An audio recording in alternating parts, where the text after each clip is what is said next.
नमस्कार साथियों, मेरा नाम आशुतोष तिवारी है और आज आपसे एक विशेष चर्चा है। आपको पता है कि यूजीसी नेट जेआरएफ का एग्ज़ाम जून का एक्सपेक्टेड है, जून में ही एक्सपेक्टेड है।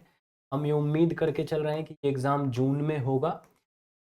और अगर आज से बात करें तो अब हमारे पास लगभग 3 महीने का समय बचता है अपने एग्ज़ाम के लिए। लगभग 2-4-5 दिन आगे पीछे भी हो सकता है, मैं अप्रॉक्स की बात कर रहा हूँ। क्या एक प्रॉपर स्ट्रैटेजी हमारी होनी चाहिए फॉर 90 डेज? क्या स्ट्रैटेजी हमारी होनी चाहिए कि हम अपने एग्जाम को बेहतर तरीके से टैकल कर पाए, हम इस तरीके से प्रिपरेशन कर पाए कि अपने इस परीक्षा में अपनी सफलता सुनिश्चित करें, है ना? क्योंकि हम ये मान के चल रहे हैं कि हमारी आखिरी लड़ाई है इस बार। अब हमको जीवन के नए अध्याय की तरफ चलना है, नया पेज खोलना है। जब नए अध्याय की तरफ चलना है तो इस अध्याय को समाप्त करना पड़ेगा अच्छे तरीके से, ना? उसके लिए कोशिश भी अच्छे तरीके से होनी चाहिए। और सफलता वहीं मिलती है जहां प्रॉपर स्ट्रैटेजी फॉलो होती, प्रॉपर होमवर्क होता है कि कैसे कैसे अपनी प्रिपरेशन को आगे बढ़ाना है। तो आज एक छोटा सा सजेशन इस सेशन में आपके लिए लेके आए हैं, आपको क्या करना चाहिए अपने अपकमिंग एग्जाम के लिए और कैसे आप इस एग्जाम को सक्सेसफुली टैकल कर पाएंगे, ठीक है ना? आइए सबसे पहले बात करते हैं स्टेप बाय स्टेप कि क्या क्या आपको करना चाहिए अगर आप यूजीसी नेट जून 2025 का एग्जाम सक्सेसफुली क्रैक करना चाहते हैं। तो आइए शुरू करते हैं कहानी। सबसे पहले तो ये कह रहे हैं कि आपके पास एक सूटेबल टाइम टेबल होना चाहिए। अगर आप बेटर टाइम मैनेजमेंट चाहते हैं अपने एग्जाम में और आप चाहते हैं कि आपका टाइम मैनेजमेंट बेहतर हो, you must have to follow a suitable time table and the time table must be according to your need, according to your suitability, ना, not according to any ideal, according to your suitability. आपको क्या suit करता है, आपको क्या कौन सा plan suit करता है। जैसे मान लीजिए किसी ने बताया कि सुबह 4 बजे हम उठते, तो आपने कहा चलो भैया हम भी 4 बजे उठेंगे। ना, 4 बजे मत उठिए। 4 बजे, 5 बजे, 6 बजे, 10 बजे, 12 बजे उठने से सफलता कोई लेना देना नहीं। सफलता का लेना देना यह है कि सोने का समय फिक्स हो, जगने का समय फिक्स हो, और जब सोने के बाद जो भी समय आपका बचता है उसका सेकंड टू सेकंड सदुपयोग होना चाहिए आपके जीवन में, वो इंपॉर्टेंट है। 8 घंटे 7 घंटे की नींद सबको चाहिए, लेकिन 7-8 घंटे की नींद के बाद आप जो जागते हुए समय बिता रहे हैं उसका प्रॉपर उपयोग अगर आप कर रहे हैं अपनी सफलता के लिए, तो आप निश्चित तौर पर सफल होंगे। आप चाहे 8 बजे सोकर उठिए, चाहे 9 बजे सोकर उठिए, चाहे 10 बजे सोकर उठिए, वो मैटर नहीं कर रहा है। क्योंकि अगर आप 10 बजे सोकर उठते हैं इट मीन्स आप रात में देर तक पढ़ते भी हैं, जागते भी हैं, तो रात का समय आप कवर कर रहे हैं, ये भी फैक्ट है, ठीक है ना? हाँ, अब ये है कि मोबाइल में समय गंवा रहे हैं तो वो गड़बड़ है, वो नहीं होना चाहिए, ठीक है ना? एक बेहतर टाइम टेबल बनना चाहिए और टाइम टेबल आपके हिसाब से बनना चाहिए। मैंने क्या बताया, कोई 4 बजे उठने का आदी है, कोई 6 बजे उठता है, कोई 9 बजे उठता है। आप जब से उठिए तब से टाइम टेबल बनाइए और उसको फॉलो करिए। कई बार होता है जल्दीबाजी में हम टाइम टेबल बना लेते हैं कि सुबह 4 बजे उठना है और हमारी आदत है हम 7 बजे सो के उठते हैं, पहले दिन ही नहीं सो के उठ पाते ना, तो डिमोटिवेशन हावी होने लगता है कि यार मैं उठ ही नहीं सकता, अलार्म पे अलार्म बज रहा था, नींद ही नहीं खुली। रात को जब आप 2 बजे सोएंगे तो 4 बजे उठेंगे कैसे? आपको 6-7-8 घंटे की नींद तो चाहिए होती है ना, उसको तो पूरा करेंगे आप। इसलिए टाइम टेबल अपनी नीड के अकॉर्डिंग बनाना, अपने हिसाब से बनाना है, ठीक है ना? जिसमें लगभग आप 90 डेज का प्लान लेकर चलेंगे। मैं आपसे 90 डेज की बात कर रहा था।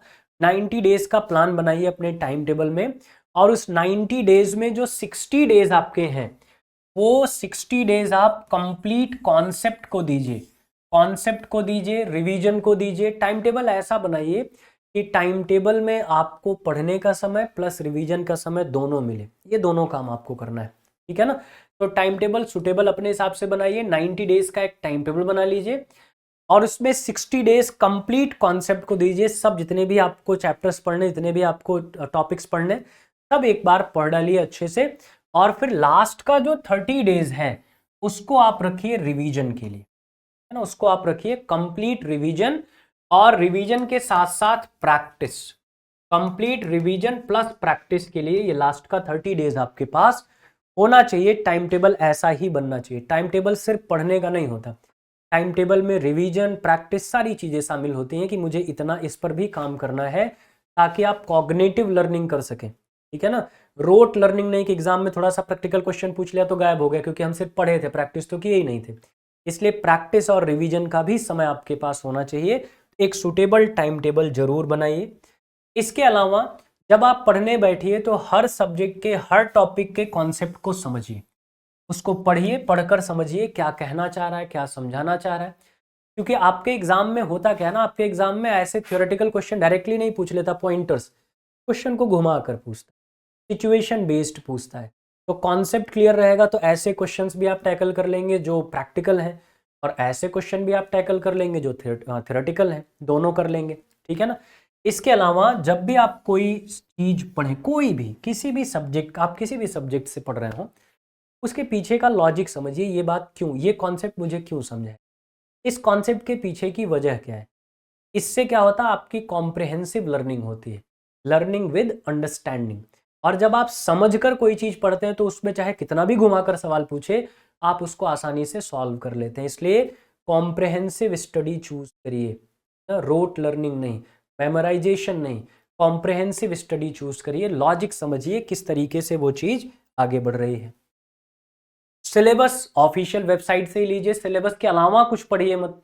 कोई कितना भी कहे कि ये भी पढ़ लो वो भी पढ़ लो, नहीं, जो आपका ऑफिशियल सिलेबस है, जो चीज़ें आपको दी गई हैं उसी से पढ़ना। हालांकि जब हम यूजीसी नेट और जेआरएफ की बात करते हैं तो बहुत स्पेसिफाई होना मुश्किल हो जाता है ना, सिलेबस को लेकर बहुत स्पेसिफाई होना मुश्किल हो जाता है। तो उसके लिए क्या करना होता है, उसके लिए हम प्रीवियस ईयर पेपर देखते हैं कि कैसा क्वेश्चन पूछा गया है।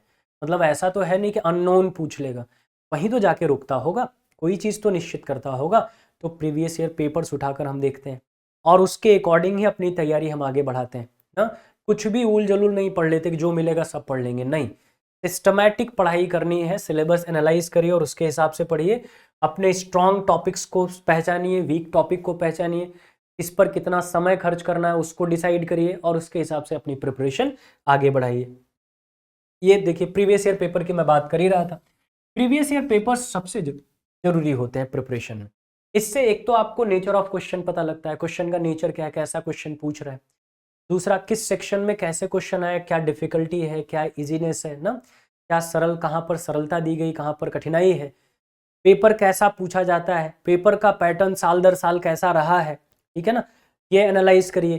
किस प्रकार के क्वेश्चंस की प्रिपरेशन करनी चाहिए, कैसे क्वेश्चन या कैसा टॉपिक है जो हर बार पूछा जा रहा है, जिस पर क्वेश्चन हर बार बन रहे हैं, उसको हाईलाइट करके रखिए, उस पर ज़्यादा समय देना पड़ेगा, ठीक है ना।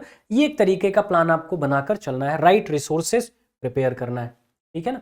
इसके अलावा एक स्मार्ट प्लान है, साइकोलॉजिकल प्लान है, ये मैं नहीं कह रहा हूँ, ये आपकी साइकोलॉजी कहती है, ह्यूमन साइकोलॉजी कहती है कि लगातार अगर आप कोई एक काम करें तो कुछ देर के बाद उस काम में बोर्डम होना तय है, आप बोर होने लगते हैं। बोर होने लगते हैं कैसे, माइंड से, आपका माइंड एग्जॉस्ट हो जाता है और वो चीज़ों को रिसीव नहीं कर पाता है ना। इसलिए कहा जाता है कि जब आप पढ़ने बैठिए तो लगभग जब आप 45 मिनट पढ़ लीजिए, या आप इसको 45 का 50 मिनट भी कर सकते हैं अपने अकॉर्डेंस के अनुसार। 45 से 50 मिनट पढ़िए, अब उसके बाद 10 से 15 मिनट का एक रेस्ट जरूर लीजिए, ताकि आपने जो वो 45 से 50 मिनट अपने दिमाग को दिया है वो उसको क्या कर सके, वो उसको डाइजेस्ट कर सके, पचा सके। अब उस 10 से 15 मिनट जो आपने रेस्ट अपने आप को दिया उसमें क्या कर सकते हैं, आप टहलिए, आपको टहलने का मन है कमरे में ही टहल लीजिए ना, किसी से बात कर, अब लेकिन किसी ऐसे आदमी से बात मत करिए अगर ज़्यादा दिमाग खा जाए ना, बाबू सोना जादू टोना के चक्कर में नहीं पड़ना है। ऐसे आदमी से बात करिए जो पॉजिटिव हो, जो सही चीज़ लेके आए, जो जीवन की प्रोग्रेस के बारे में बात करे। नहीं कोई है, गाना सुनिए, म्यूजिक सुनिए, नहीं कुछ है, बालकनी पे बाहर निकलिए, बाहर की दुनिया देखिए, कुछ भी करिए, इसको समय दीजिए ताकि ये अपने आप को जो आपने दिया इसको उसके लिए सूटेबल बना सके, डाइजेस्ट कर सके उस इंफॉर्मेशन को, और फिर अगले 45 से 50 मिनट की पढ़ाई के लिए लग जाइए। जब आप इस तरीके से पढ़ते हैं, थोड़ा सा पॉज ले लेकर पढ़ते हैं, आप देखते हैं कि आपकी लर्निंग बेहतर होती है और चीज़ें आपको लंबे समय तक याद रह जाती हैं, समझ में भी आती हैं और लंबे समय तक आपको याद रह जाती हैं। तो ये एक काम जरूर करिएगा, ये आपके लिए सबसे बेहतर सलाह होगी कि आप बोर नहीं होंगे और आपका इंटरेस्ट आपकी लर्निंग से कभी भी खत्म नहीं होगा, ठीक है ना। चलिए बहुत बढ़िया। तो ये थी एक प्रॉपर स्ट्रैटेजी जो मुझे लगता था कि आपके एग्जाम की प्रिपरेशन में आपके लिए काम आएगी, और बिल्कुल काम आए, क्योंकि ये प्रैक्टिकल है, इसको अनुभव किया गया किस तरीके की स्ट्रैटेजी फॉलो करने सफलता मिलती है। बहुत लोगों ने इसको फॉलो किया, वो सफल हुए हैं, और मुझे उम्मीद है कि आप फॉलो करेंगे तो आप भी निश्चित तौर पर सफल होंगे। चलिए, बहुत ढेर सारी शुभकामनाएं आपको आपके आने वाली परीक्षाओं के लिए।